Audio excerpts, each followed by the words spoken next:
ప్రభువా, మహాగణుడా, మహోన్నతుడా, సర్వశక్తిమంతుడా, మా నీతికి ఆధారభూతుడా, నీకు వందనాలు స్తోత్రాలు తెలుసుకుంటున్నాం. నువ్వెంతైనా నమ్మదగిన దేవుడు ఉన్నావు. అందుకొరకు నీకు వందనాలు స్తోత్రాలు. ఆది సంభూతుడా, పూజ అర్హుడా, ఆరాధనకు యోగ్యుడా, మా ప్రభువును మీ ప్రియకుమారుడైన ప్రభు యేసుక్రీస్తు నామములో నన్ను, మమ్మల్ని, మా బిడ్డలందరినీ క్షేమకరంగా ఎండవేడి నుంచి తప్పించి, రక్షించి, బలపరిచి, స్థిరపరిచి, నీ యొక్క హస్తాల కింద మమ్మల్ని భద్రపరిచి, నీ కవుల్లో మమ్మల్ని దాచి ఉంచిన విధానం బట్టి నీకు వందనాలు స్తోత్రాలు తెలుసుకుంటున్నాం. అల్పులు, మా యోగ్యులు నీ సన్నిధిలో కూడి ప్రార్థన చేసినప్పుడు ప్రతి అవసరత, అక్కరత నీ నామంలో నువ్వు తీరుస్తూ వస్తున్న విధానం బట్టి వందనాలు స్తోత్రాలు. మేము నమ్మకం లేని వారం, కానీ నువ్వు నమ్మకమైన దేవుడు ప్రభా. నువ్వు మా పట్ల చూపుతున్న నీ కృప, నీ కనికరాన్ని బట్టి నీకు వందనాలు స్తోత్రాలు తెలుసుకున్నాం. నువ్వు చేసిన ప్రతి మహోపకారాన్ని బట్టి, మేలులను బట్టి ప్రభా నీకు స్తుతిస్తున్నాం, మహిమపరుస్తున్నాం. ఈ విధంగా అపోస్తులు 2:42 ప్రకారంగా అపోస్తుల బోధ ఏదను, సహవాసమందులు, రొట్టె చేయడము, ప్రార్థన చేయడం ప్రభా ఎడతెగక ప్రభా మమ్మల్ని అందరినీ ఈ విధంగా సమాజంగా కూడి కొద్దిసేపు నేను ప్రార్థన చేసే ధన్యత మాకు అనుగ్రహించిన విధానం బట్టి నీకే స్తోత్రాలు చేయించుకుంటున్నాం. నువ్వు ఎంతైనా నమ్మదగిన దేవుడు ప్రభా. అందుకొరకు నీకు వందనాలు ప్రభా. ఇచ్చిన తరుణాన్ని బట్టి నీకు వందనాలు. వారమంతా కాచి కాపాడు భద్రపరిచావు. నీ బిడ్డలు కొంతసేపు రాబోతున్నారు, వారందరిని బట్టి నీకు వందనాలు. కొంతసేపు మాతో మాట్లాడి తదుపరి ప్రభా నీతో మాట్లాడే ప్రభా ఈ ప్రార్థనని నీ సన్నిధిలో చేర్చుకోమని ప్రార్థన చేస్తున్నాం. నీ సన్నిధిలో ఏదైతే నిలబడి మోకరించి మేము ప్రార్థన చేసామో ప్రతి దానికి ప్రభా నువ్వు జవాబు దయచేసిన విధానం బట్టి నీకు వందనాలు స్తోత్రాలు. నువ్వే మా పక్షాన చేసిన ప్రతి కార్యం బట్టి వందనాలు స్తోత్రాలు చేర్చుకుంటున్నాను. మమ్మల్ని బంగారు పదవులు సమర్పించుకుంటూ త్వరలో రాబోతున్నటువంటి నీ ప్రియకుమారుడు మా రక్షకుడైన ప్రభు యేసుక్రీస్తు నా పేరిట నాడు వేడుకుంటున్నాను తండ్రి. ఆమేన్.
నాకెప్పుడు నీతోనే స్నేహము సంతృప్తిని మందిరమున కలదు సంతృప్తిని మందిరమున కలదు అందానంద ప్రవాహము మరసింది అందానంద ప్రవాహము మరసింది ఇంతైన జీవము యుగందు కలదు ఇంతైన జీవము యుగందు కలదు ఇంతైన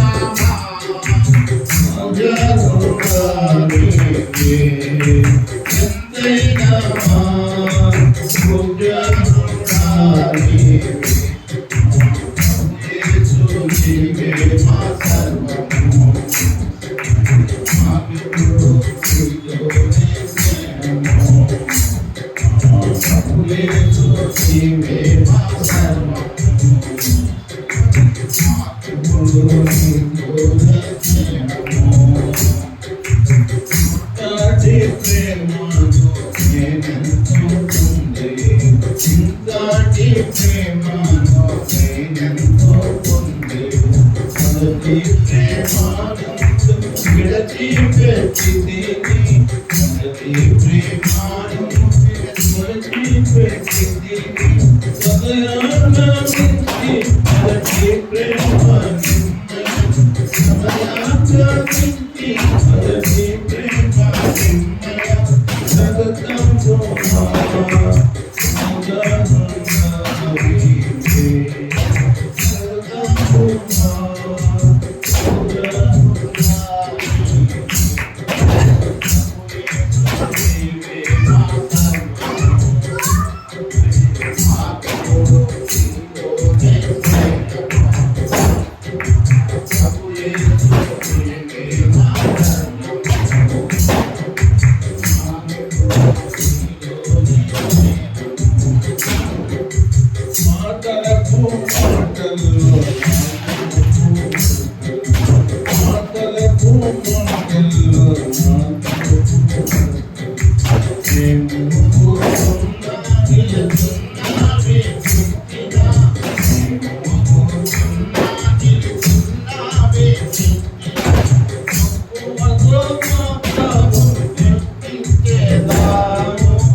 యేసు సన్నిధిలో యేసు నీవే మా సర్వము మాకెప్పుడు నీతోనే స్నేహము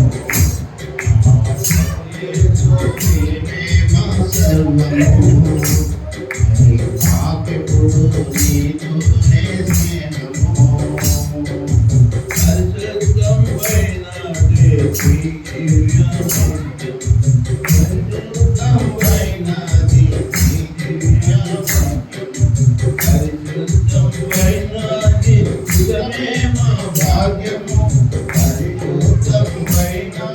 పరిశుద్ధమైన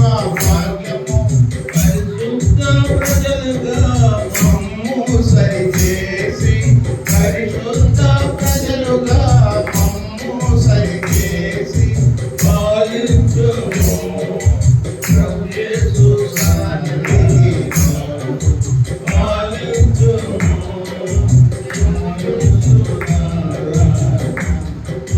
ప్రభు యేసు నీవే మా సర్వము మాకెప్పుడు నీతోనే స్నేహము ప్రభు యేసు నీవే మా సర్వము మాకెప్పుడు నీతోనే స్నేహము సోదర ప్రేమ సమాధానములతో సోదర ప్రేమ సమాధానములతో భక్తి వినయాలతో ఆత్మిక సంతోష భక్తి వినయాలతో కైనా జనము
హృదయమర్పింపవా ఈనాడే నీవు ప్రభు యేసు కొరకు నీ హృదయమర్పింపవా నీ తల్లి గర్భములో నిన్నప్పుడే నిన్ను చూచి ప్రభు కన్నులు నీ తల్లి గర్భములో నిన్నప్పుడే నిన్ను చూచి ప్రభు కన్నులు యోచించినావా ఏ రీతి నిన్ను నిర్మించి తన చేతులు యోచించినావా ఏ రీతి నిన్ను నిర్మించి తన చేతులు నీ జీవితములో గమ్యము లేదు ఒకసారి యోచించవా ఈనాడే నీవు ప్రభు యేసు కొరకు నీ హృదయమర్పింపవా ఈనాడే నీవు ప్రభు యేసు కొరకు నీ హృదయమర్పింపవా నీలోన తాను నివసింపగోరి దినమెల్లకే దాచెను నీలోన తాను నివసింపగోరి దినమెల్లకే దాచెను హృదయము తలపు తెరువంగలేవా యేసు ప్రవేశించును హృదయము తలపు తెరువంగలేవా యేసు ప్రవేశించును నీ జీవితములో గమ్యము ఏదో ఒకసారి యోచించవా ఈనాడే నీవు ప్రభు యేసు కొరకు నీ హృదయమర్పింపవా ప్రభు యేసు నిన్ను సంధించునాటి సమయం ఈనాడేగా ప్రభు యేసు నిన్ను సంధించునాటి సమయం ఈనాడేగా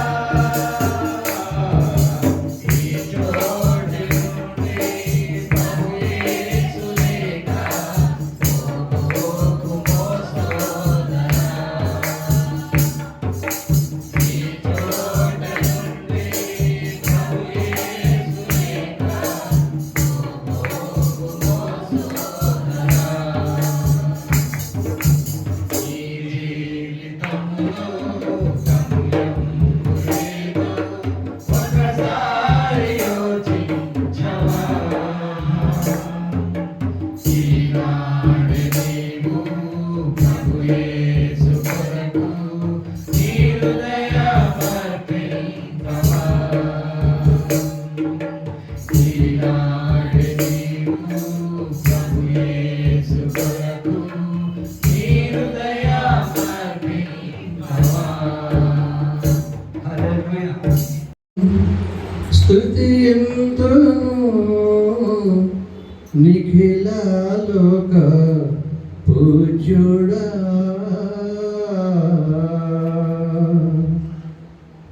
నీ నామమున్ స్తుతియంతును నిఖిలాలోక పూజ్యుడా అనుదినము నీ సేవనే సేదునయ్యా అనుదినము నీ సేవనే సేదునయ్యా నీ నామమున్ స్తుతియంతును నిఖిలాలోక పూజ్యుడా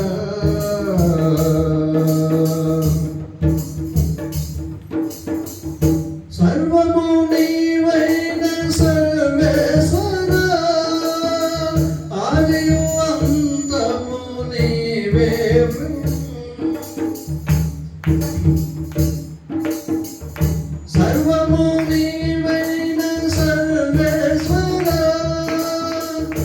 ఆది అంతము నీవే అమరుండవు.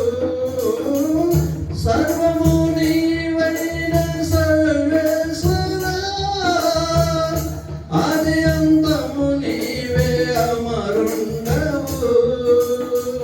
శరణము నీవే కరుణించు దేవా, శరణము నీవే కరుణించు దేవా. నీ నామమున్ స్తుతింతును నిఖిల లోక పూజ్యుడా. నీ నామమున్ స్తుతింతును నిఖిల లోక పూజ్యుడా.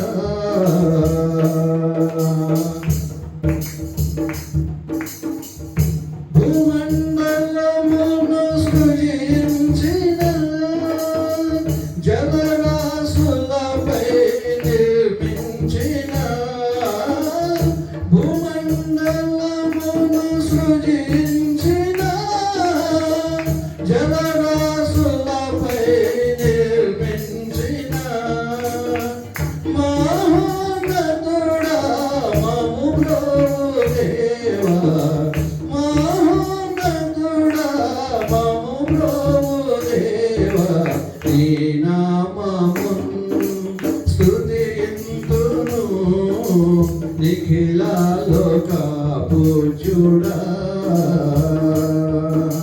నీ నామమున్ స్తుతింతును నిఖిల లోక పూజ్యుడా.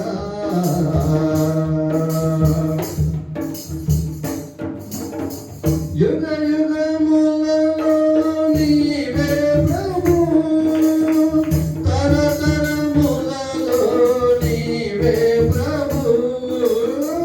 యుగ యుగములలో నీవే ప్రభు, తరతరములలో నీవే ప్రభు.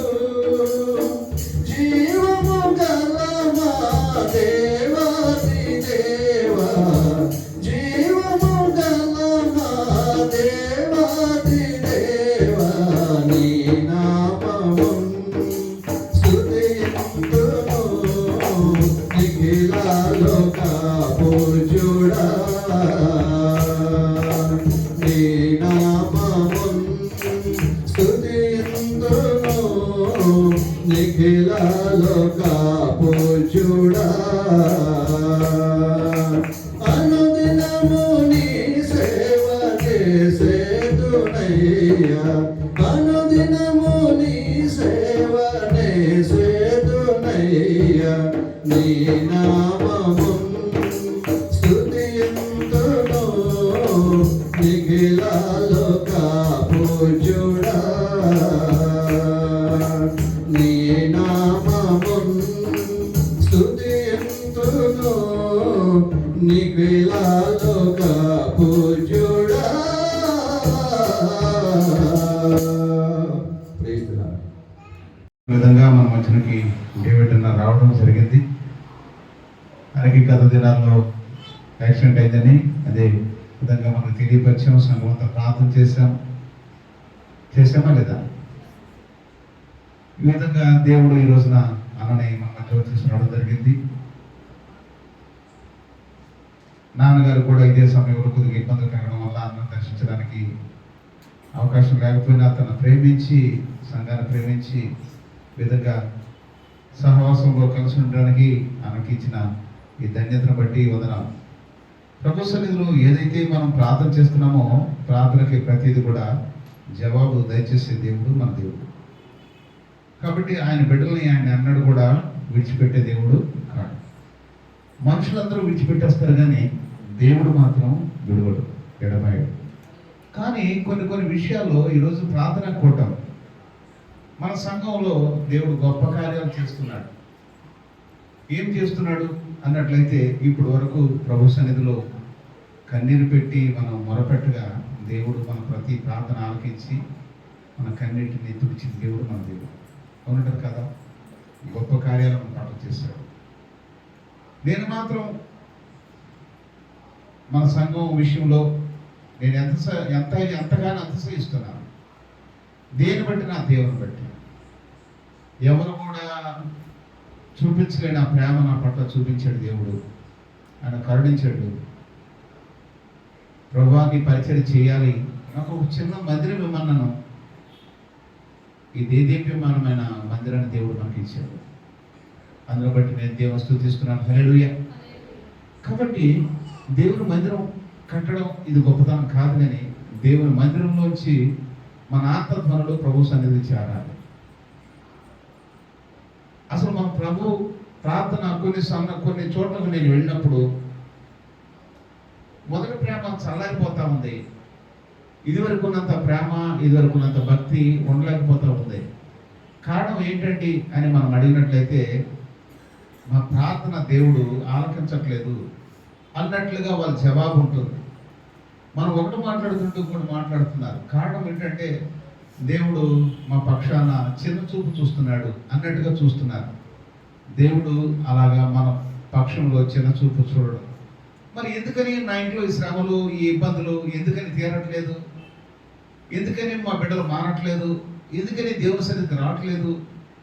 ఎందుకని అన్నట్లయితే, మన పాపాలు ఆయనకి మనకు అడ్డుగోడలుగా నిలబడిపోయిన కారణం చేత మనం ఎంత ప్రార్థన చేసినా కానీ మన ప్రార్థన ఆయన సన్నిధికి చేరట్లేదని దేవుని వాక్యంలో చూస్తున్నాం. అంతేకాకుండా ఒక 7 కారణాలు మనం చూద్దాం క్లుప్తంగా. కరెక్ట్గా 8 అయింది, 8:30 ముగించేసుకుంటాం. దూర ప్రాంతంలో చేసిన వారు ప్రార్థన చేసుకొని వెళ్ళిపోవచ్చు.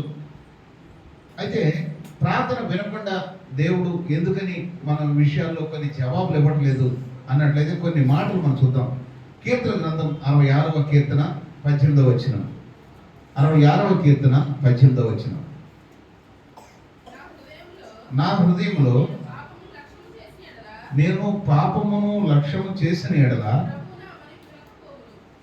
ఏంటంట, ప్రభు నా మనవి వినకపోవును. నా హృదయంలో నేను పాపమును లక్ష్యము చేసిన ఎడల ప్రభు నా మనవి వినకపోవును. నా హృదయములో పాపము లక్ష్యం చేసిన అంటే, నా హృదయంలో పాపం పెట్టుకొని నేను ఎంత ప్రార్థన చేసినా దేవుడు నా మొర ఆలకించడు. ఆ కారణం చేత దావీదు మహారాజు ఎంతగానో ఆపోయాడు. బెత్షెబా జీవితంలో ఎంతో పాపం చేశానయ్యా, అప్పటి వరకు ఎన్నో అపాయాలు, ఎన్నో ఇబ్బందులు వస్తున్నాయి. రాజ్యాలు వచ్చేసి ఈ యొక్క దావీదు పాలిస్తున్న ఆ ప్రజలను చంపేస్తున్నారు. కారణం ఏంటంటే, రాజయ్యుండి తన సైన్యంతో పోరాటం మానేసి ఆయన ఏం చేస్తున్నాడంటే, చేయాల్సిన పని చేయకుండా మిద్దె మీద ఎక్కి అటు ఇటు చూస్తున్నాడు. దానికి కారణం ఏంటంటే ఒకటే, గర్వం. ఎవరి జీవితంలో వచ్చింది గర్వం? దావీదు జీవితంలో గర్వం వచ్చింది. ఎందుకని వచ్చింది గర్వం? నా పక్షాన దేవుడు ఉన్నాడు, నేను ఇక్కడ వచ్చి నేను ఏం చెప్తే అది జరిగిపోతాయి అని ఆ ప్రజలతో వెళ్ళలేదు. ఎక్కడికి వెళ్ళలేదు? యుద్ధానికి వెళ్ళలేదు. యుద్ధ భూమిలో వెళ్ళాడు. మిద్దెకి చూస్తా ఉన్నాడు, బెత్తల చూపులు చూస్తున్నాడు. కారణం ఏంటంటే గర్వం. దేవుడు నా పక్షాన ఉన్నాడు, నేనేం చెప్తే అదే జరిగిపోతాయి, ఈ ఇబ్బంది లేదు అని కొన్ని మన జీవితాల్లో కూడా అలాంటి ఆ గర్వం అనేది కూడా పాపమే. పాపం అంటారు కాదంటారా? గర్వం అనేది పాపమా కాదా? పాపమే. గర్వానికి ఆపోజిట్ ఏంటి చెప్పండి? వినయం. గర్వం ఉండకూడదు. మన జీవితంలో ఏముండాలి? వినయం, విధేయతగా ఉండాలి. ఎప్పుడైతే ప్రభు సన్నిధిలో వినయం, విధేయతగా ఉంటామో అప్పుడు తప్పకుండా దేవుడు మన మొర ఆలకిస్తాడు. అందుకని మన జీవితంలో చెప్పాలంటే మన లక్ష్యము ఎలా ఉందంటే, దావీదు లక్ష్యము ఒకటి, నా హృదయంలో నేను పాపము లక్ష్యం చేసిన ఎడల ప్రభు నా మొర వినకపోవును. కాబట్టి ఈ దావీదు గారైతే అందుకని తన హృదయాన్ని ఒప్పుకున్నాడు ప్రభు సన్నిధిలో. ప్రభు సన్నిధిలో ఒప్పుకొని ఏం చేశాడయ్యా అంటే, ఆయన కప్పుకోలేదు. మనమైతే అనేక సార్లు మనం కప్పుకునే వారముగా ఉంటాము. అలాగ కప్పుకునే వారంగా ఉండకుండా ప్రభు దగ్గర ఒప్పుకున్నట్లయితే దేవుడు గొప్ప కార్యాలు చేస్తాడు. పౌలు తనకున్న ఒక లక్ష్యం ఉంది. ఏదో చూద్దామా? ఫిలిప్పీయులకు రాసిన పత్రిక 3వ అధ్యాయం 14వ వచనం. ఫిలిప్పీయులకు రాసిన పత్రిక 3:14, పేజీ నంబర్ 180. ఆ, ఆ. క్రీస్తు యేసునందు దేవుని ఉన్నత పిలుపునకు కలుగు బహుమానం పొందవాలని గురి యొద్దకే పరిగెట్టు. గురి, దీన్ని బ్రాకెట్లో ఏం చెప్పుకోవచ్చు, లక్ష్యం. ఇందాక దావీదు తన జీవితంలో ఏముంది, పాపాన్ని లక్ష్యం చేసుకొని నా మొర అదిగా ఆయన వినట్లేదు. కాబట్టి పాపం ఉన్న కారణం చేత దావీదు తన జీవితంలో, మరి దేవుడు దావీదు మొర వినకుండా ఎప్పుడైనా ఉన్నాడా చెప్పండి. నా వైపు చూడండి, పిల్లల్ని కాసేపు పక్కన పెట్టండి. మీరు పిల్లల్ని తీసుకొచ్చి అరగంట దాంట్లో కాసేపు ఇదైపోతూ ఉంటారు. నేను చెప్పాల్సిన వాక్యం చెప్పకుండా పోతూ ఉంటారు. దావీదు మొర ఎప్పుడన్నా దేవుడు వినకుండా ఉన్నాడా? మొరకున్న మరి అది బెత్షెబాకు తనకు పుట్టిన ఆ మొదటి సంతానం, అక్రమ సంతానం తను ఉంటుండగా దావీదు ఎంతగా వాపోయాడు తెలుసా? కానీ దేవుడు విన్నాడా మొర? ఎందుకని? అది పాపంలో పుట్టినవాడు కాబట్టి నువ్వు ఎంత ఉపవాసం ఉన్నా, ఎంత ఏ పని చేసినా ఆ మొర దేవుడు ఆలకించడు. నువ్వు ఆలకించట్లేదంటే నీ ప్రార్థనలో ఏదో లోపం ఉందని అర్థం. నువ్వు 12 రోజులు ఉపవాసం ఉండు, లేకపోతే 30 రోజుల ఉపవాసం ఉండు, లేకపోతే తల్ల కిందగా తపస్సు చేయి. నీ ప్రార్థన ఆలకించట్లేదంటే నీ ప్రార్థనలో ఏదో లోటు ఉందని అర్థం. ఒకసారి మనం పరీక్షించుకోవాలి. తప్పకుండా మనం పరీక్షించుకో, మనం దొరుకుతాం, సమస్య లేదు. ఇప్పుడు క్వశ్చన్ పేపర్లో ఎగ్జామ్ రాశారు, ఎక్కడ లోటు అనేది ఒకసారి మనం ఇంటికి వచ్చి చూసుకున్నట్లయితే ఎక్కడ మార్కులు తగ్గినాయో మనం చెప్పేసుకోగలం, ఎక్కడ మాటలు స్కోర్ చేసుకోగలిగామో మనం చెప్పగలం. కాబట్టి ఈ రోజున మనము మందిరము కట్టుకోవడంలో దేవుడు కృప చూపించాడు. ఎక్కడ మనం సంఘాన్ని ఆత్మలు సంపాదించుకోలేకపోతున్నామో అది కూడా మనకు తెలిసే ఉండాలి. అవునంటారు కదా? ఎలాగా?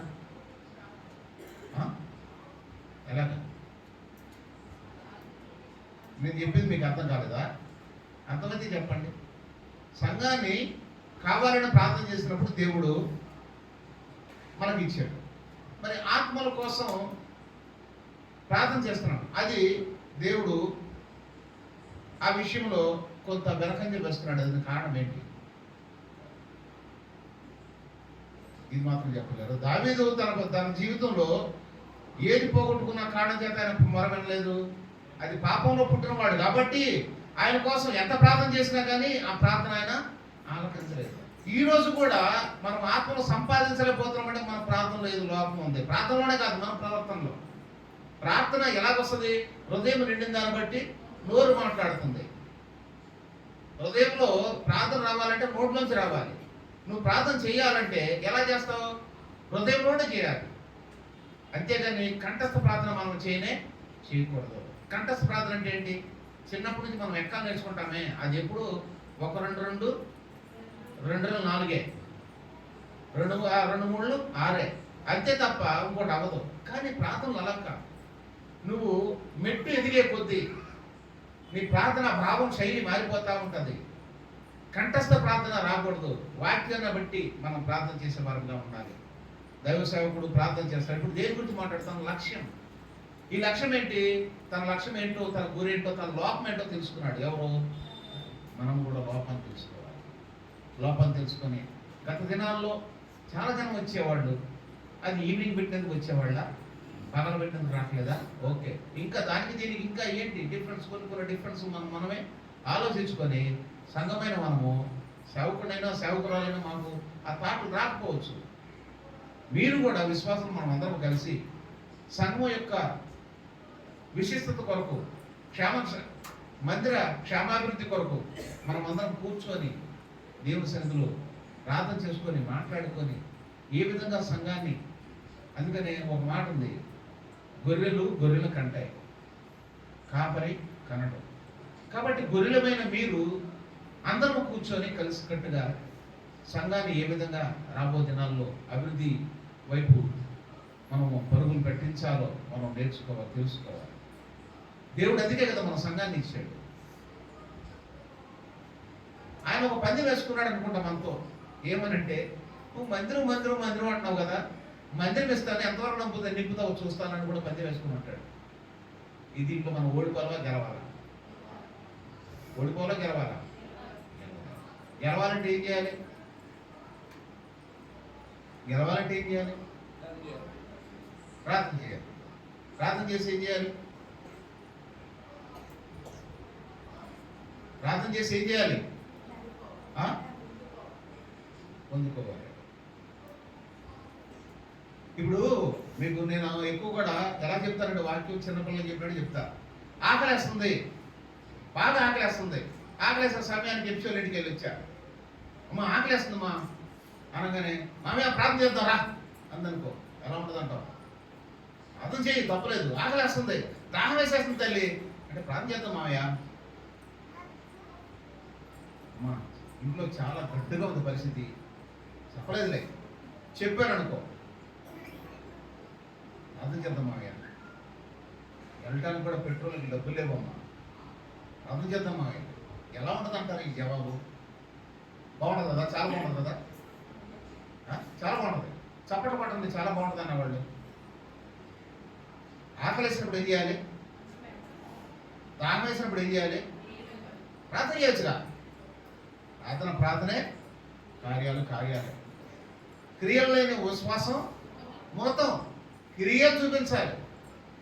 ఇప్పుడు ఆత్మలు లేవు, మనం బయలుదేరాలి. ఎక్కడెక్కడ ఎవరున్నారు గుర్తు చేయాలి. మీరు గుర్తు చేయాలి, నేను గుర్తు చేసుకోవాలి. మనం అక్కడ ఇదివరకు ఇలాగా, ఇదివరకు సువర్ణక్క ఏం చేసేది, అక్కడ వాళ్ళు రావట్లేదయ్యా, ఆ చెల్లి రాహేలు రావట్లేదు, ఏం రావట్లేదు, వీళ్ళు ఆ సంఘానికి వెళ్ళట్లేదు, ఈ సంఘానికి వెళ్ళట్లేదు, కొన్ని ఇంటిమేషన్లు ఇచ్చేది. ఈ రోజు ఆమె మోగపోయి ఎక్కడికో వెళ్తున్నారని చెప్తున్నారు, అది వేరే విషయం. ఆమె చెప్పేదే కాదు, మనము కూడా ఆ విధంగా ఇదివరకు ఎవరో మనం డైరీ రాసుకుంటున్నామా? రాయట్లేదు. నేను చాలాసార్లు చెప్పాను, ఎవరైతే రావట్లేదో వాళ్ళ కోసం మనం ఏం చేయాలి? ఏం చేయాలి? ప్రార్థన చేయడం కాదు, ఏం చేయాలి? కమ్యూనికేషన్ గ్యాప్ అయిపోయింది. ఎందువల్ల రావట్లేదు కనుక్కోవాలి. మన బిడ్డ రావట్లేదు, ఇప్పుడు షైన్ దూరం వెళ్ళాడు, ప్రోగ్రామ్కి వెళ్ళాడు, ప్రభా రావట్లేదు అని ప్రార్థన చేస్తావా? ఫోన్ చేస్తావా? రాలేదు ప్రభా, ఫోన్ చేయి, ప్రార్థన చేయి, తప్పలేదు. ఫోన్ చేసి కనుక్కుంటా కనుక్కోవా? అదేవిధంగా మన బిడ్డలు కూడా మనం కనుక్కోవాలి. మన గురి ఏంటంటే ప్రార్థన. దేవునికి ఇష్టం లేకుండా ఏదైనా కార్యం జరిగితే అవి జరగవు. ఏం జరగట్లేదో అది మనం ఒకసారి జ్ఞాపకం చేసుకోవాలి. పౌలు అయితే నేను గురి యొద్దకే పరిగెడుతున్నాను అని చెప్తున్నాడు. పౌలు ఏం చేస్తున్నాడంట? గురి యొద్దకే పరిగెడుతున్నాడు. ఆయన పరిగెత్తే సమయంలో వయసులో ఉన్నవాడు కదా. ఎలా ఉన్నాడు? వృద్ధాప్యంలో పరిగెడుతున్నాడు. ఏ విధంగా పరిగెడుతున్నాడు? సంఘాలని ఎక్కడ నిద్ర పట్టించట్లా. ఒరే బాబు లెగండ్రా లెగండ్రా లెగండ్రా అని చెప్పి అందరినీ ఏం చేస్తున్నాడు? సంఘాన్ని ఉద్రేకపరుస్తున్నాడు, ఉజ్జీవింపజేస్తున్నాడు. మనం కూడా ఈ మధ్యకాల సమయంలో ఎండాకాలం వచ్చేసింది, హ్యాపీగా ఏసీలు ఉన్నప్పుడు ఏసీ, లేకపోతే వడదెబ్బ పడుకోవడం తప్పలేదు. కానీ ఆ సమయంలో లేచి అప్పుడు మనం బయటకు వెళ్ళాం కాబట్టి అప్పుడు ప్రార్థన చేయాలి. అందుకని నేను మధ్యాహ్నం ప్రార్థన పెట్టాను. ఆ ప్రార్థనలో కూడా మనం చేయలేకపోతున్నాం.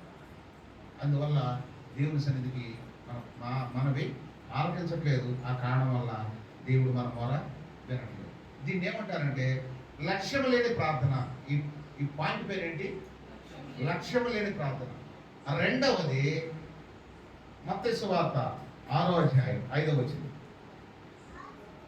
మత్తయి సువార్త 2వ అధ్యాయం 6వ వచనం.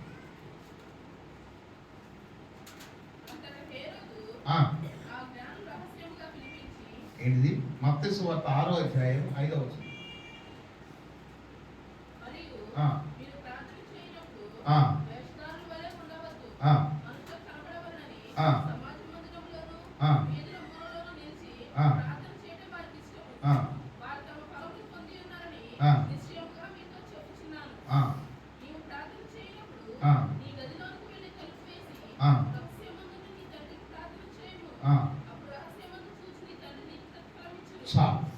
ఇప్పుడు మనకు ఒక కీ ఇచ్చాడు. ఏ కీ ఇచ్చాడు? మనకి ఏమి కావాలంటే అది తీసుకోండి అని ఒక ధననిధి కీ మనకి ఇచ్చాడు. ఏం చేయాలంటే అది ఆ కీ ఏంటి? రహస్యమైన ప్రార్థన.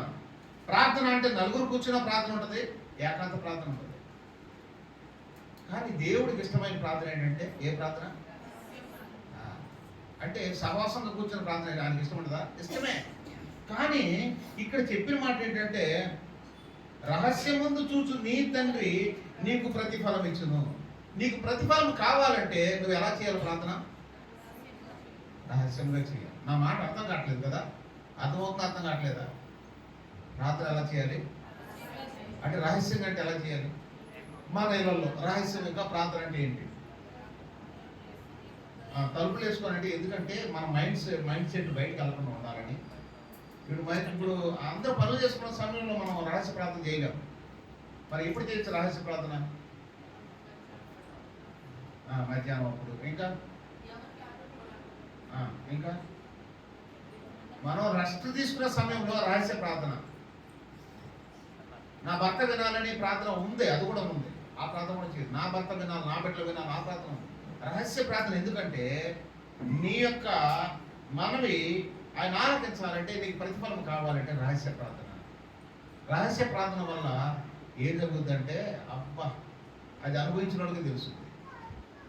రహస్య ప్రార్థనలో ఎలా ఉంటుందంటే దేవుడు నేనే. దేవుడు నా కంటి ముందు కనబడితే నేను ఏం చేస్తాను? వదిలిపెడతాను. నాకు కావలసినవన్నీ సమస్తము సమకూర్చుకోవాలంటే నేను ఏం చేయాలి? ఆయన పాదాలు విడిచిపెట్టుకోవాలి. యాకోబు ఏం చేశాడు? రాత్రికాల సమయంలో ఆయన పాదాలు పట్టుకొని విడిచిపెట్టలేదు. ఏం చేశాడు? నిన్ను వదిలిపెట్టను. ఎవరిని ఎందుకు విడిచిపెట్టాడు? ఎవరెవరిని విడిచిపెట్టాడు? ఆయన పొందుకోవాలంటే తన భార్యలను బిడ్డల్ని అందరిని అద్దరికి చేర్చేసి ఈయన ఒంటరి అయిపోయి దేవునితో. ఇప్పుడు చాలా మంది పెద్దలతో సహా ఒంటరి అయిపోయినప్పుడు పాపాలు చేస్తున్నారు కానీ దేవునితో స్నేహాలు చేయట్లేదు. పెద్ద వయస్కులతో సహా దేవుడు చూడట్లేదులే అన్నట్టుగా. రహస్యమందు నీ తండ్రి చూసుకున్నాడు, నీకు ప్రతిఫలం ఇస్తాడు. ప్రతిఫలం అంటే ఏంటి? ప్రతి వారిని ఇచ్చుటకు నా దగ్గర సిద్ధపరిచిన జీతం నా దగ్గర ఉంది. నువ్వు ఏం చేస్తే దాని జీతం దేవుడి దగ్గర ఉంది. నువ్వు మంచి చేసావా దేవుడు జీతం ఇస్తాడు, చెడు చేసావా నీకు అది దానికి కూడా జీతం ఇస్తాడు. కాబట్టి దేవుడు చూస్తున్నాడని మన దినాలు లెక్కించుకోవాలి. ఇప్పుడు రహస్య ప్రార్థన, వేషధారంగా ప్రార్థన మనం చేయకూడదు. వేషధార ప్రార్థన అంటే ఏంటి? వేషధారుల వల్ల ఉండొద్దు. మనుషులు కనబడవాలని సమాజ మందిరంలో నేను అక్కడ ప్రార్థన చేస్తాను, నాకు అక్కడ అవకాశం ఇవ్వలేదు, అక్కడ ఇవ్వాలి, ఇక్కడ ఇవ్వాలి, అది ఆ ప్రార్థన దేవునికి ఇష్టమైంది కాదు. దేవుడు మనల్ని నిలబెట్టుకున్న సమయంలో దేవుడు మనల్ని నిలబెట్టుకుంటాడు. నా వల్ల ఆయనకి పని ఉందనుకో నన్ను వాడుకుంటాడు. దావీదును వాడుకున్నాడు దేవుడు. ఎక్కడున్నాడు దావీదు అప్పుడు? వాడుకున్నప్పుడు గొర్రెలు కాసుకుంటున్నాడు. దేవునికి అవసరమైంది. ఆ గొర్రెలు కాసుకున్న దగ్గర నుంచి కూడా దావీదును తోలుకొని వచ్చాడు. రండి తీసుకురండి అన్నాడు. ఎదురు చూస్తున్నాడు. ఎవరో సమయాలు ఎదురు చూస్తున్నాడు. మిగతా 7 కొడుకులు దింపించేశాడు. 7 కొడుకులు దింపించాడు యెషై. ఈడు కాదు, అవే ఈడు వేస్తూ ఈడు మనిషి ఉంటానికి ఆజానుభావులో కనుకనే ఈడు నాకు వద్దు. ఆయన వస్తుండగానే, దావీదు వస్తుండగానే నేను కోరుకున్నవాడు ఎందువల్ల దేవునికి దగ్గరైపోయాడు. ఆయన ఎక్కడికి వెళ్ళి గొర్రెలు కాసుకోవడానికి వెళ్ళి ఒంటరిగా 23వ కీర్తన అంతా అదే. ఏది? యెహోవా నా కాపరి, నాకు లేమి కలగదు, పచ్చికల చోట్ల ఆయన నన్ను బరువుడు చేయను, శాంతికరమైన జలజంతలను నడిపించును, నా ప్రాణంలోకి ఆయన సేద తీసును. ఈ విధంగా ఆయన ప్రభువుని ప్రార్థన చేసుకుంటూ ఆయనతోనే గడుపుతూ ఉన్నాడు. వెళ్ళేటప్పుడు వచ్చేటప్పుడు ఏ పాటలు పాడుకుంటున్నాడు అదే ప్రార్థన చేస్తున్నాడు. ఆ విధంగా ఏకాంతంగా ప్రార్థన చేయడం వల్ల ఇప్పుడు అధికమైన లాభం ఇచ్చాడు. ఏకాంకుడుగా ఉండొద్దు. నువ్వు రా, అనేక మంది మధ్యలో నిన్ను అధికారిగా చేస్తాను. నువ్వు ఒంటరివాడివి అనుకున్నావా? నీ తండ్రి నిన్ను తోసేసాడా? నీకు అనేక మంది నీ అన్నదమ్ములు తోసారా? వాళ్ళ ఎదురుగా నేను అభిషేకిస్తాను. నీ తండ్రి నిన్ను తోసాడా? వాళ్ళ ఎదురుగా నీకు అభిషేకిస్తాను. అభిషేకిస్తావు, బాగానే ఉంది. మనం అనుకుంటాం అభిషేకం అంటే చిన్న విషయం కాదు. ఇప్పుడు సమయంలో వచ్చి అభిషేకించేశాడు. ఆల్రెడీ అప్పటికి ఎవరున్నాడు? రాజుగా పరిపాలన చేస్తున్నాడు. ఆల్రెడీ రాజుగా పరిపాలన చేసినప్పుడు దావీదు రాజు అవగలడా? అవలేడు. మరి ఎలా జరిగింది? అది అభిషేకం యొక్క మహిమ, అది గొప్పతనం. అభిషేకం అనేది చిన్న విషయం కాదు. దైవ సేవకులు అభిషేకింపబడిన వారిని మనం చిన్న చూపు చూడలే. ఆ కార్యం అభిషేకించబడి ఆయన నిలిపాడు. రహస్యంగానే అభిషేకించాడు. అసలు అభిషేకాలు రహస్యంగా అభిషేకించడం తెలుసా నీకు? ఇప్పుడు ఒక పదవి ఇచ్చారనుకోండి, ఎక్కడ ఇస్తారు? అది అందరిలో ఇస్తారు. కానీ ఇక్కడ అభిషేకం దేవుని చేత అభిషేకం బట్టి ఆల్రెడీ అక్కడ ఉన్నాడు కాబట్టి నువ్వు ఈయన అభిషేకించు అని ఎవరితో చెప్పి పంపించాడు దేవుడు? సమయంతో చెప్పి పంపించాడు. ఆ విధంగా అభిషేకించాడు. మళ్ళీ వెంటనే రాజు అయిపోయాడు దావీదు అవలా. మళ్ళీ ఏం చేశాడు? గొర్రెలు కాసుకుంటూ వెళ్ళిపోయాడు. తగిన సమయం అందు ఆయన సొంత సమయంలో ఆయన హెచ్చించేవాడుగా ఉంటున్నాడు. కాబట్టి ఇక్కడ విషయంలో మనం చూసినట్లయితే వేషధారంతో దావీదు ప్రార్థన చేయాలి. బాబా నేను ఎలా ఉన్నాను నేను తెలుసయ్యా. 51 కీర్తన అంతా. కాబట్టి ఆ విధంగా మనం ప్రార్థించేటప్పుడు మన హృదయాన్ని కొమ్మరించి కూడా ప్రార్థన చేస్తే దేవుడు తప్పకుండా ఆయన దగ్గరగా ఉండి ఏం చేస్తున్నాడంటే, నాకు తెలిసినంత వరకు ఒక కచ్చీపులాడి తెచ్చుకొని రెడీగా కూర్చుంటాడే మన పక్కన. ఒక్క కన్నీరు పుట్టన పడుతుంది తుడుద్దాం అనుకొని. అబ్బే కన్నీరు రాదు కదా, ఏం తుడుతాడు? అనవసరం వీడు ఏదేదో గ్రాంధిక భాషలతో పలుకుతున్నాడు, ఏదేదో వచనాలు పలుకుతున్నాడు తప్ప ఆడ హృదయంలో బయటపడట్లా, ఆడ పాపాలను ఒప్పుకోట్లా, ఆడ కన్నీటితో ఒప్పుకోట్లా. నా కచ్చీపే వేస్ట్ అనుకుని దేవుడే వెళ్ళిపోతాడు. ప్రార్థన చేయండి. ఎంతసేపు వాళ్ళు ప్రార్థన చేయడమే తప్ప మనం ప్రార్థన చేసుకోగలుగుతున్నామా? ఒక ఇంట్లో అదే జరుగుతూ ఉందంట. భార్యాభర్తలు విడిపోయారు. పాస్టర్ గారిని వచ్చి, అయ్యా నా కూతురును నా అల్లుడు విడిపోయారు, మీరు ప్రార్థన చేయండి. చేస్తాము. తర్వాత మళ్ళీ చేస్తాము, వచ్చినప్పుడు చేస్తాము, వెళ్ళినప్పుడు చేయమంటున్నారు. బాగానే ఉంది. అయ్యా ప్రార్థన చేస్తున్నామమ్మా. మల్లుడు మారట్లేదండి, మా కూతుర్ని తన కాపురాన్ని తీసుకెళ్ళట్లేదండి, ప్రార్థన చేయండి అయ్య గారు. చేస్తున్నామ్మా. అలా కాదు, ఉపవాస ప్రార్థన చేయండి ఈ రోజు నుంచి, లేకపోతే మీ సంఘానికి రాము. పల్లెటూరులో ఇలాంటి సంఘాలు కూడా ఉన్నాయి, ఇలాంటి విశ్వాసం కూడా ఉన్నాయి. సరే అని చెప్పేసి ప్రార్థన చేస్తున్నాడు. ఎవరు? పాస్టర్ గారు. ఇక రోజు ఉపవాసం ఉండి ఈయన సన్నగా అయిపోయాడు, బక్క చిక్కిపోయాడు. ఒక వారం రోజుల తర్వాత మళ్ళీ అటువైపు వెళ్తూ ఉంటే ఒక పెద్ద ఫంక్షన్ జరుగుతూ ఉంటాయి. ఏం ఫంక్షన్ అంటే అది పెద్ద పందులు గింజలు వేసి బిర్యానీలు వేసి అంత భారీ ఎత్తులో చేస్తున్నారు. ఏంటమ్మా ఇక్కడ ఫంక్షన్ ఏం జరిగింది అంటే, ఆ నల్లుడు వచ్చాడండి కూతురు తీసుకెళ్ళడానికి, తప్పు అయిపోయింది ఒప్పుకున్నాడు. ఆ కారణం చేత ఈరోజు ఆమె ఏం చేస్తుందంటే ఫంక్షన్ ఏర్పాటు చేస్తుంది, అందరికి విందు ఏర్పాటు చేస్తుంది. అసలు ప్రార్థన చేసినాడు ఎవరు? ప్రార్థన చేసిన సేవకుడు మాత్రం మర్చిపోయాడు. ఎవరి కోసం ప్రార్థన? ఇప్పుడు ఆ ఫంక్షన్కి ఈ మాత్రం ఉపవాసాలనే ఉన్నాడు. ఈయన మాత్రం ఉపవాసాల్లో ఉన్నాడు. అదేవిధంగా సేవకుని ప్రార్థన చేయండి అంటే కాదు, మీరు కూడా ప్రార్థన చేసుకోవాలి. ఈయన ప్రార్థనలో మాత్రం దేవుడు జయాన్ని ఇచ్చాడు, కార్యం చేశాడు. దాన్ని బట్టి ఆడు గుర్తుపెట్టుకున్నారా? ఊర్లో అందరూ గుర్తుపెట్టుకున్నాడు, సేవకుడు మాత్రం ఈరోజు కూడా సేవకుడు మర్చిపోయే మనుషులు లేకుండా పోయారు. సేవకుడు ఎంత మాసంలో మన కోసం పరిచయం చేస్తాడు, ఎంతో ప్రతిఫలం చూపిస్తాడు, ఎంతో ప్రతిఫలాన్ని ఆశించగా పనిచేస్తాడు సేవకుడు. అది గుర్తుపెట్టుకోండి. ప్రతిఫలాన్ని ఆశించగా పనిచేస్తాడు. ఏ ప్రతిఫలం అంటే ఆత్మరక్షపబడి దేవుని సన్నిధికి వెళ్తే చాలు. ఏదో ఒక సంఘానికి వెళ్ళాలి, మన సంఘానికే రావాలని కాదు, ఏదో ఒక సంఘానికి వెళ్ళాలి. ఆ సంఘంలో ఫలింపజేయాలి. అది కోరుకునేవాడు సేవకుడు. ఇది వేషధారంతో ప్రార్థన చేయకుండా ఉంటాం. వేషధారంతో ప్రార్థన చేయడం వల్ల ఏం జరగవు, కొన్ని గొప్ప కార్యాలు జరగవు. ఎవరు చేస్తారు వేషధారంతో ప్రార్థనలో? ఈ యొక్క బైబిల్లో చూద్దాం. లూకాసు వార్త 18వ అధ్యాయం. లూకాసు వార్త 18వ అధ్యాయం. లూకాసు వార్త 18, 11, 12 వచ్చిన.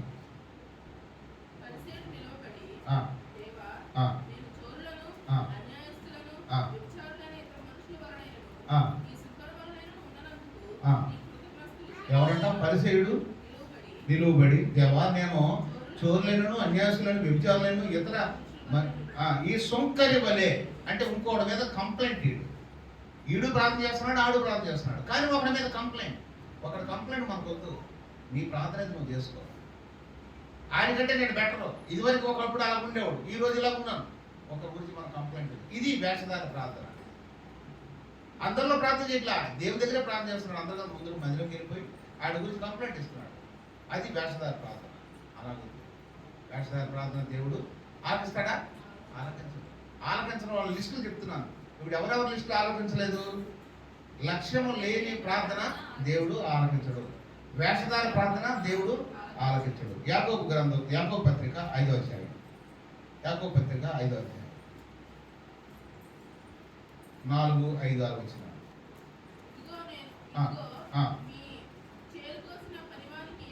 ఆ, మీరు మోసముగా వెలువబడిన కూలి మొరపెట్టుచున్నది. ఆ.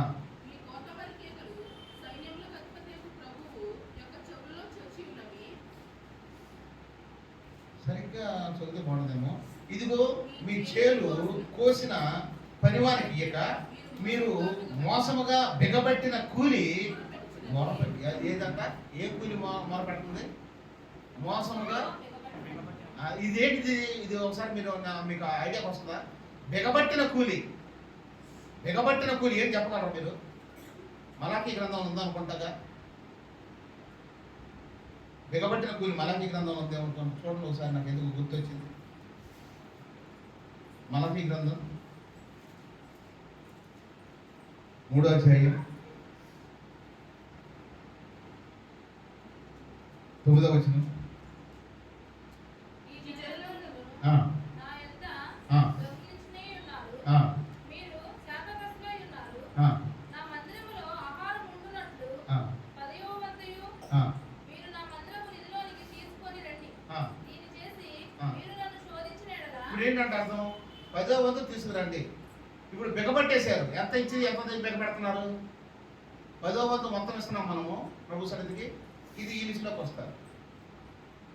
10వ వంతు కంపల్సరీగా దేవునికి వదిలేసి, ప్రభా ఎలాగా ఇది నీకు ఇవ్వాలి కదా, నీకు ఇవ్వలేకపోతున్నా, నన్ను క్షమించు. ఒక్కొక్కరు ఒక్కొక్క విధంగా ఇస్తారు దశమ భాగాలు. ఎలా ఇస్తారంటే, ఈ చర్చికి ఒక 1000 రూపాయలు, ఆ చర్చికి ఒక 1000 రూపాయలు, ఆ చర్చికి అలా వద్దు. ఎవరు దయాదాక్షిణంగా సేవకుడు ఇవ్వక్కర్లేదు. మీరు ఏ సేవకుడి దగ్గరికి వెళ్తే ఆ సేవడికే పరిపూర్ణంగా ఇవ్వండి. నా మందిరంలోనికి అన్న, నా మందిరాల్లోనికి వెళ్ళా. మీరు ఏ సేవకుడైతే మీ కొరకు కన్నీరు కార్చి ప్రార్థన చేస్తున్నారో మీ 10వ వంతు దేవుడికి ఇచ్చేయండి. అయినా కానీ దేవుడు ఎక్కువగానే దీవిస్తాడు. మీరు ఇవ్వకపోయినా దేవుడు దీవిస్తాడు, ఆశీర్వదిస్తాడు. కాబట్టి మనం ఏం చేయాలంటే అక్కడ బిగబట్టేసుకున్నాం. ఎక్కడ బిగబట్టుకున్న వాళ్ళు ఒకసారి గుర్తుపెట్టుకోండి. బిగబట్టుకోకుండా ప్రభుకి ఇద్దాం, ప్రభు సన్నిధికి ఇద్దాం. ఆ విధంగా మనం 10వ వంతు, 10వ వంతు అవ్వచ్చు, సమయాన్ని అవ్వచ్చు, మనసు అవ్వచ్చు, హృదయం అవ్వచ్చు, ఏదైనా కానీ బిగబట్టుకోవద్దు. దేవునికి ఇవ్వాల్సింది ధారాళంగా ఇచ్చేద్దాం. అప్పుడు నాకు ఇచ్చి నన్ను శోధించాడు. అందువల్ల దేవుడు మన ప్రార్థనలో ఆలోచించట్లేదు. ఇప్పుడు సపోజ్ ఇక్కడ కూలి ఉంటున్నాడు. ఈ రోజు పెయింట్ పని చేసేవాడికి 850 రూపాయలు, 100 రూపాయలు తగ్గించి, బాగానే చేస్తావు కానీ 100 రూపాయలు తగ్గించుకో, రేపు 9 గంటల వచ్చేయాలంటే వస్తాడా? ఎందుకు రాడు? నాకు పని అయిపోయింది కదా, మళ్ళీ ఫోన్ చేస్తాను. ఏంట్రా? ఏదో సార్ నాకు వేరే పని తగిలింది. మరి ఈ పని వస్తాను సార్, నేను వస్తాను. ఆ విధంగా నేను లేట్ అయిపోయింది. అంటే డబ్బులు ఎవరికి ఆపలేదు, డబ్బులు లేక పనులు ఆగిపోయింది. దేవుడు తన ద్వారా తను దలుచుకుంటూ పోతూ ఉంటాడు, తన మందిర పనులు అయిపోతూ ఉంటాడు. అదేవిధంగా ఇప్పుడు నేను ఉదాహరణ ఎందుకు చెప్పానంటే, మనం ఇవ్వాల్సింది వాళ్ళకి ఇచ్చేస్తే ఆటోమేటిక్గా టక చేసుకుంటూ వెళ్ళిపోతున్నారు. 3 రోజులు పెట్టి ఒకటే విధంగా గబగబ చేసుకెళ్ళిపోతున్నారు. నేనే వాళ్ళకి పని అందివ్వలేకపోతున్నాను. ఎందుకని? అది సిమెంట్ కావాలన్నా, అది కావాలన్నా, ఇది కావాలన్నా నేను ఇవ్వలేకపోతున్నాను. పని మాత్రం చక్కగా తీసుకెళ్ళిపోతున్నాను. కారణం ఏంటంటే వాళ్ళకి ఇవ్వాల్సింది వాళ్ళకి నేను ఇచ్చేస్తున్నాను. బిగబడితే మనం కూడా మనం పిడికలు బిగబట్టుకుంటాము, కానీ దేవుడు హస్తాలు బిగబట్టుకుంటాడు. హస్తం పెద్దదా, పిడికలు పెద్దగా? కానీ దేవునికి ఇవ్వాల్సింది ఇచ్చేయాలి. మనం ఆ విషయంలో నేను చెప్తే ఒకవేళ సేవకుడు దీనికోసం చెప్తున్నారేమో అని చెప్పేసి నేను భయపడుతూ చెప్పను. కానీ ఆస్వాదించబడాలంటే ఇది ఒక మెట్టు. ప్రార్థన ఆలకించాలంటే ఇది ఒక మెట్టు. ఈ మెట్లో మనం ఆగిపోతాం. దయచేసి ఎవరు కూడా దశమ భాగాలు ఎవరన్నా ఏ సంఘానికి వెళ్తే ఆ సంఘానికి ఇవ్వండి. మిగతాది ఏమన్నా ఇవ్వాలనుకుంటే గిఫ్ట్గా ఇవ్వండి, దశమ భాగం ఇవ్వద్దు. కాబట్టి ఏ విధంగా మనం అప్పుడు ఇప్పుడు చెప్తున్న మాటలన్నీ మనం మైండ్లో పెట్టుకొని ప్రార్థన చేస్తే తప్పకుండా దేవుడు చేస్తాడు. ఇది ఎన్నోది? 3వది. దేనికంట ఏం చెప్పాడు దీని గురించి? యాకోబు గ్రంథంలో మాట్లాడుకున్నాం కదా. ఏం చెప్పాడు యాకోబు గ్రంథంలో? యాకోబు 5:4-5-6 వచనాల్లో, మీ చేలు కోసిన పరివానికి ఇయ్యక మీరు మోసంగా బిగబెట్టిన కూలి మొరపెట్టుచున్నది. మీ కోతవారి కేకలు సైన్యములకు అధిపతి ప్రభువు. అబ్బా, ఇదంతా అయ్యా, ఇగో నీ సన్నిధిలోకి రావాల్సిన డబ్బులు ఎక్కడికో వెళ్ళిపోతున్నాయని ఎవరు చెప్తున్నారంట? సరిగ్గా ఒకసారి వినండి. మీరు మోసముగా బిగబట్టిన కూలి మొర్రపెట్టుచున్నది. మీ కోతవారి కేకలు సైన్యములకు అధిపతి యెహోవా ప్రభు యొక్క చెవుల్లో చూచి ఉన్నాయి. ఒక ఏపు నుంచి ఆడు మోసగాడు సరిగ్గా చేయట్లేదంటే ఆడు ఎలా పెట్టుకున్న పనులు. కాబట్టి మనం ప్రతి విషయంలో చాలా జాగ్రత్తగా వాక్యాన్ని అనుసరించిన వారుగా ఉండాలి. దీన్ని ఏమంటారంటే మనం ఏమంటే దేవునికి ఇవ్వాల్సింది ఇవ్వకుండా మన భోగాల నిమిత్తం మనం చేస్తున్న ఆ ఖర్చు, ఆ ప్రార్థన, అది దేవుని సన్నిధికి మనకి ఎంతవరకు కావాలో అంతవరకు ప్రభు దగ్గర మనం అడగాలి. ఆ దేవుడు తప్పకుండా ఇస్తాడు. అది దేవుని ప్రతిదీ కూడా మనం దేవుడు చూసుకొని వాక్యాన్ని చూసుకొని మనం కావాలి. రైట్. అంతేకాకుండా మొదటి పేతురు రాసిన పత్రిక 3వ అధ్యాయం 4-7 వచనం. మొదటి పేతురు రాసిన పత్రిక 3వ అధ్యాయం 7వ వచనం. అటువలనే పురుషులారా జీవమును కృపావరంలో మీ భార్యలు ఎంతో బాలివారై ఉన్నారని ఎరిగి ఎక్కువ బలహీనమైన ఘటమని భార్యను సన్మానించి మీ ప్రార్థనలకు అభ్యంతరం కలుపుకున్నట్టు జ్ఞానము చొప్పున వారితో జ్ఞానము కలిగి ఉండాలి. పరిచయం చేయాలంటే ఏం చేయాలంటే జ్ఞానం ఉండాలి. జ్ఞానవంతురాలు తన ఇల్లును ఏం చేస్తాడంట? కట్టుకుంది. బుద్ధిమంతుడు ఎక్కడ కడతాడు ఇల్లు? బండ మీద, ఇసుక మీద, బండ మీద ఇల్లు కడతాడు. జ్ఞానవంతురాలు ఏమని చేస్తుంది? ఇల్లు కట్టుకుంటుంది. అదే జ్ఞానహీనరాలు, బుద్ధిహీనరాలు ఏం చేస్తుంది? ఇంటిని ఓడబెట్టుకుంటుంది. కాబట్టి ఇక్కడ దేవుడు ఏం చెప్తున్నాడంటే, అయితే పురుషులారా జీవమును కృపావరంలో మీ భార్యలు మీతో పాలువారై ఉన్నారని ఎరిగి ఎక్కువ బలహీనమైన ఘటమని భార్యను సన్మానం. ఈ మాట అంటే స్త్రీలు ఊరుకుంటారా? ఎక్కువ ఏంటంట? మేము దేనితో పురుషులతో సమానం, ఈక్వల్. కానీ దేవుడు వాక్యం చెప్తా ఉంది ఏమనంట? బలహీన. ఎందుకు బలహీనమైన ఘటన? ఊరికే టెంప్టేషన్ అయిపోతారు. నువ్వు నీ అంత గొప్పదాన్ని లేవమ్మా అంటే పొంగిపోతారు. నువ్వు పలానా ఆయన అంటే అదే చూశాడు, ఎంత మాట అనేసాడు నన్ను, నేను రాను ఆయన సంఘానికి, ఎవరితో చెప్పుకోవడం చెప్పుకోమని చెప్పి మనం ఇదమ్మా అని చెప్పి ఒక బలహీనమైన ఘట్టం. కాబట్టి వాళ్ళు జ్ఞానంగా మనం మన సన్నిధిలో తెచ్చుకోవాలి. ఇది ప్రభువే చెప్తున్నాడు, పేతురు ద్వారా రాయించి. కాబట్టి దీన్ని ఏమంటారంటే కుటుంబ సమస్యలు, మనకు కొన్ని ఇబ్బందులు వస్తాయి. ఎప్పుడు కుటుంబ సమస్యలు ప్రార్థన పెట్టుకోకూడదు. కాబట్టి కుటుంబ సమస్యలు దేవుని సన్నిధికి ఆటంకం కాకూడదు.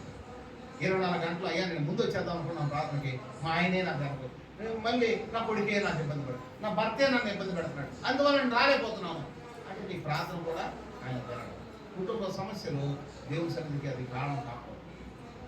అందువల్ల కుటుంబ సమస్యలు మనం పెట్టకూడదు. 24 గంటల కుటుంబం కాదు, మనం చేయాల్సి చాలా ఉన్నాయి. ఇంకా నేను అయిపోయింది నా టైం. ఇంకా క్లుప్తంగా 2 మాటలు ముగించేస్తాను. లూకాసు సువార్త 18వ అధ్యాయం 11-12 వచ్చిన. లూకాసు సువార్త 18, 11-12 వచ్చిన.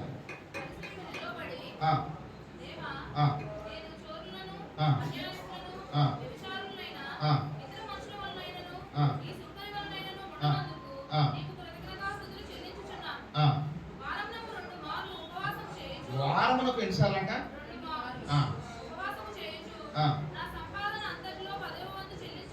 ఇంత చూడు, నేనేమన్నాను? చెల్లించలేనన్నా. చెల్లించిన తర్వాత ఈయన ఏమొస్తుందంటే అతిశయం వస్తుంది. నేను ఇచ్చేస్తున్నానుగా, నేను ఏం తక్కువ చేశానంటే ఆయనకి ఏం తక్కువ చేయలే. ఇది అతిశయం. అతిశయం కూడా ఉండకూడదు. ఈ ప్రార్థన వినకుండా ఉండడానికి కారణం ఏంటంటే అతిశయం. ఏం చేస్తాడు ఆయన? ఇవ్వాల్సినంత ఇచ్చేస్తున్నాడు, అయినా నాకు జరగట్లేదు. ఏంటంట? ఎందుకు జరగట్లేదంటే అతిశయం ఉంది. ఇచ్చేస్తున్నాడు కదా, నా రేంజ్ నాకు ఉంది కదా. మనం రేంజ్ తగ్గించుకుంటేనే కానీ మన యొక్క జీవితాలు ముందుకు సాగు. కాబట్టి నేను వట్టివాడిని, నేను మట్టివాడిని. దావీదంతా వాడే ఏమన్నాడు? నరమాతుని జ్ఞాపకం చేసుకోవడానికి వీడు చక్రవర్తి వాడిని అని అట్లా. నీ సేవకురాలు కుమారుడినయ్యా, నీ సేవకుడు. ఆ మాట నాకు చాలా ఇష్టం. అసలు చెప్పాలంటే నీ బ్రహ్మట్రాసు చెప్పంటే, నా పేరు ఎన్ దేవప్రసాద్, నేను ఎక్కడంటే ఫలానా, నేను సేవకుడిని, నేను పాస్. ఒకవేళ అలాగే చెప్తాడేమో అడిగాను అనుకుంటాను నేను. దేవుడు ఎవరిని? దావీదు. అప్పుడే దావీదు చక్రవర్తిగా ఉన్నాడు. కానీ అయ్యా దావీదు నువ్వెవరు అంటే ఆయన చెప్తున్న మాట, అయ్యా నీ సేవకుడు, నీ సేవకురాలి కుమారుడు.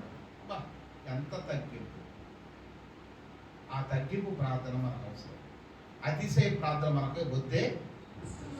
ఎప్పుడైతే అతిశయ ప్రార్థన పక్కన పెడతామో దేవుడు హెచ్చించడం ప్రారంభిస్తాడు. ఇది ఎన్నో అంశం చెప్పండి? 4, 5 లక్ష్యము వ్యర్థాల ప్రార్థన, భోగాల నిమిత్తం ప్రార్థన, అది 3వది. 4వది కుటుంబ సమస్యలు అడ్డం పెట్టుకొని ఈ అడ్డం వచ్చేస్తున్నాయ్యా అని చెప్పేసి అనుకుంటాం కదా, అది 4వది. అతిశయంతో ప్రార్థన చేయడం కూడా దేవుడి సన్నిధిలో చేరదు. సామెతల గ్రంథం 28వ అధ్యాయం, సామెతల గ్రంథం 28వ అధ్యాయం 9వ వచనం. సామెతలు 28, 9వ వచనం. వడ్డీ చేతము ఆ? ఆ, ఆ, వడ్డీ చేతము 28:9. ధర్మశాస్త్రము వినబడకుండా ఆ, చెవి తొలగించువారి ప్రార్థన హేయము. చాలు. ధర్మశాస్త్రము వినబడకుండా ఏంటి? వాక్యం 24 గంటలు వాక్యంతో చంపేస్తూ ఉంటారు, వాక్యంతో చంపేస్తూ ఉంటారు. ధర్మశాస్త్రం వినబడకుండా చెవిని తొలగించుకున్న వారు, ప్రార్థన చెవిని తొలగించుకోవడానికి తీసేసుకోవడం. వాక్యం చెప్పేటప్పుడు ఈ వాక్యము నాది కాదు, ఇది బోర్ కొట్టేస్తున్నాడు. ఈ నువ్వు ఇలా బోర్ కొట్టేస్తున్నాడని మైండ్లో పెట్టుకుని ప్రార్థన చేసిన ఆ ప్రార్థన దేవుడు వినడు. ఇది ఎన్నోదంట? 6వది. లాస్ట్లో 7వ చెప్తాం. మత్తయి సువార్త 5వ అధ్యాయం. మత్తయి సువార్త 5వ అధ్యాయం. మత్తయి సువార్త 5వ అధ్యాయం 23, 24, 25 వచ్చిన. కావున నీవు బలిపీఠం వద్ద అర్పణను అర్పించుండగా కావున బలిపీఠం వద్ద, బలిపీఠం ఎక్కడ ఉన్నది? దేవుని మందిరంలో ఉంటుంది. ఓకే, దేవుని యొద్ద, దేవుని మందిరంలో నువ్వు అర్పణ అర్పించేటప్పుడు, అర్పణ అంటే ఏంటి? ప్రార్థన. విరిగి నలిగిన హృదయమే ఆయనకి ఇష్టమైన బలి, లేకపోతే బలి అర్పణ. ఇప్పుడు చదవండి. నీ మీద నీ సహోదరునికి విరోధమేమి నీ మీద నీ సహోదరునికి విరోధమేమి ఏమైనను కలదని ఒకవేళ ఉందనుకోండి, నీ విరోధం ఎవరైనా ఉన్నారనుకోండి, అక్కడ నీకు జ్ఞాపకం వచ్చిన ఎడల మనం ఎవరిని ఎక్కువ జ్ఞాపకం చేసుకుంటాం? ఇద్దరిని జ్ఞాపకం చేసుకుంటాం. ఎవరెవరిని? శత్రువుల్ని, స్నేహితుల్ని, మిత్రుల్ని. ఇద్దరు గుర్తుంటారు, ఎప్పుడు మర్చిపోం మనం. కాబట్టి వాళ్ళు ఏం చేయాలి? మనం క్షమించాలి. ఒకసారి జ్ఞాపకం చేసుకోవాలి. జ్ఞాపకం చేసుకుని వాళ్ళ విషయంలో కూడా ప్రార్థన చేయాలి. దేవుడు అలాగే ప్రార్థన చేశాడు. శత్రువులైన వారిని కూడా ఆయన డొక్కలో బలిపోటు పొడిచిన వాడిని కూడా ఆయన ప్రార్థన చేశాడు. మనం అలా ప్రార్థన చేస్తున్నామా? ప్రార్థనకు అనుకూలంగా మనం నడుస్తున్నామా? ప్రార్థన చేస్తున్నాం, ఓకే. ఇందాకే చెప్పాను, మొట్టమొదటిసారి చెప్పేశాను. ఏమని? ఆకలేసినప్పుడు ఎప్సితల్ ఇంటికి వెళ్ళాను, అమ్మా ఆకలేసింది, రామయ్య ప్రార్థన చేద్దాం. ప్రార్థన చేసి తప్పులేదు. మరి అన్నం కూడా పెట్టాలి కదా. అన్నం కూడా పెట్టకుండా పంపించింది అనుకో, అప్పుడు ఏమైంది? ఆ ప్రార్థన ప్రతిఫలం ఉంటుందా? ప్రేమ ఉంటేనే అన్నం పెట్టడానికి. 24 గంటల మామ నేనే పెట్టాలా? నాకు ఎప్పుడు పెట్టడం మామ? ఆయన ప్రతిఫలం ఆయనది, నీ ప్రతిఫలము నీది. మనం ప్రతిఫలం ఆశించగా అలాగ చేసిన దేవుడు అక్కడే. అదే అగాపే ప్రేమ. చెప్పాను కదా దాని గురించి కూడా.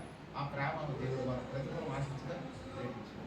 కాబట్టి ఇక్కడ చెప్పిన విషయం ఏంటంటే, విరోధం ఏమైనా అక్కడ నీకు జ్ఞాపకం వచ్చిన ఎడల అక్కడ బలిపీఠం ఎదుట నీ అర్పణ విడిచిపెట్టి మొదట వెళ్ళి నీ సహోదరుతో సమాధానపడము, అటు వచ్చి తరువాత నీ అర్పణ అర్పింపుము. అర్పణ అంటే ఏంటి? కానుకలు కాదు. అర్పణ అంటే ఏంటి? ఆరాధన, ప్రార్థన. సమాధాన పడకుండా ఇక్కడ నువ్వు ఎంత ప్రార్థన చేసినా ప్రార్థన దేవుడు అంగీకరించాడు. కాబట్టి 7 పాయింట్లు మనకు ఏంటంటే, 7 పాయింట్లు. లక్ష్యము లేకుండా ప్రార్థన చేసిన దేవుడు ఆ ప్రార్థన ఆలకించడు. వేషధారిగా ప్రార్థన చేసిన ప్రార్థన ఆలకించడు. భోగాల నిమిత్తం, ప్రభు నాకు అది కావాలి, కారు కావాలి, బండి కావాలి, అవి కావాలి, అది కాదు. దేవుడికి ఏది కావాలో దాని ప్రకారం ప్రార్థన చేస్తే ఇస్తాడు. తర్వాత కుటుంబ సమస్యలు నాకు అడ్డమైపోతున్నాయి ప్రభు, నీ సన్నిధికి రావాలంటే భార్యని ఏదో విధంగా సంతోషపెట్టు. అమ్మా వెళ్దాం, ప్రార్థనకి వెళ్దాం, అయ్యా ఇలాగ వెళ్దాం, దేవుడు కార్యం చేస్తాడు. ఆ విధంగా ఈ సమస్యలు దేవుని సన్నిధికి తీసుకురావు. ఏమో రాలేకపోతున్నావు అంటే, ఏం చేద్దాం, ఈరోజు రాలేకపోయాను. కారణం ఏంటంటే ఆయన రానియలేదు. ఆ ప్రార్థన దేవుడు కూడా ఆలకించాడు. తర్వాత ఇంకోటి ఏం చెప్పావు? అతిశయంతో ప్రార్థన. అతిశయం ఎవరు అతిశయించారు? పరిచయం అతిశయించారు. వీడిలాగా నేను నంబర్ 1, నేను అంతకన్నా ముందు వస్తాను, నేనే పరిచయం చేస్తాను. ఇది ఇంకోటి సంగతి నీకు వద్దు, నీ సంగతి నువ్వు తీసుకో. ఇది అతిశయపాటు. తర్వాత వాక్యానికి లోపడకుండా, వాక్యము ఈ ప్రార్థన ఈ వాక్యం నాది కాదు అనుకోకుండా ఉన్నవాడు ప్రార్థన పడి దేవుడు అంగీకరిస్తాడా? అంగీకరించాడు. ఇంకోటి ఏడోది ఏంటిది? అర్పణ. ఏంటి అలాంటి అర్పణ? ఎవరు కూడా మన విరోధం ఉండదు. ప్రభావ మనం క్షమించు, నిజమేనా ఇప్పుడు వరకు నేను క్షమించకుండా ఉన్నాను, నన్ను జ్ఞాపకం చేసుకోమని ఎప్పుడైతే నా ప్రార్థన అంగీకరించడానికి ఈ 7 కారణాలు నా జీవితంలో లోతైపోయినాయి, ప్రభావ నన్ను క్షమించేగా అని ఎప్పుడైతే ప్రార్థన చేస్తాను, దేవుడు తప్పకుండా దేవుడు నా ప్రార్థన చేస్తాను. నేను ఒక 5 నిమిషాలు వెయిట్ చేశాను, ప్రార్థన చేసుకున్నాను.